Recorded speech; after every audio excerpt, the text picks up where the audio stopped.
Hi പ്രിയപ്പെട്ട അമ്മമാരെ, പുതിയ കഴിവുകൾ നേടാനോ പഴയ സ്വപ്നങ്ങൾ വീണ്ടും തുടങ്ങാനോ ഇരിക്കുമ്പോൾ നമ്മൾ ഒരുപാട് മടി കാണിക്കാറില്ലേ? വലിയൊരു ആവേശം വന്നാൽ തുടങ്ങാമെന്ന് വിചാരിച്ച്. നമ്മുടെ ഉള്ളിലെ കഴിവുകൾ വളരാൻ തയ്യാറായി മണ്ണിൽ ഒളിപ്പിച്ചു വെച്ച ഒരു വിത്ത് പോലെയാണ്. വിത്തിനുള്ളിൽ വലിയ മരമായി മാറാനുള്ള ശേഷിയുണ്ട്. പക്ഷേ അത് മണ്ണിൽ തന്നെ അനങ്ങാതെ കിടക്കും.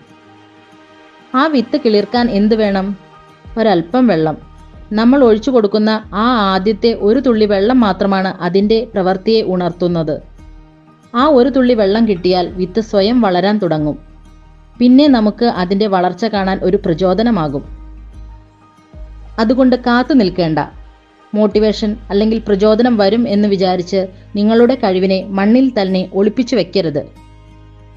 ഇന്ന് തന്നെ ഒരു ബുക്ക് തുറക്കുക, ഒരു പുതിയ പാചകവിധി പരീക്ഷിക്കുക, അല്ലെങ്കിൽ നിങ്ങളുടെ ഇഷ്ടപ്പെട്ട വിഷയത്തിലെ ഒരൊറ്റ പേജ് വായിക്കുക. നിങ്ങൾ സ്വയം നൽകുന്ന ആദ്യത്തെ തുള്ളി വെള്ളം മതി. നിങ്ങളുടെ കഴിവുകൾ താനേ വളർന്നു തുടങ്ങുക. മോട്ടിവേഷൻ പിറകെ വരും. ഈ ചെറിയ ഉണർവ് നിങ്ങൾക്ക് ഇഷ്ടമായെങ്കിൽ ഇത് ആവശ്യമുള്ള മറ്റു കൂട്ടുകാരിലേക്കും എത്തിക്കുമല്ലോ, അല്ലേ? Thank you.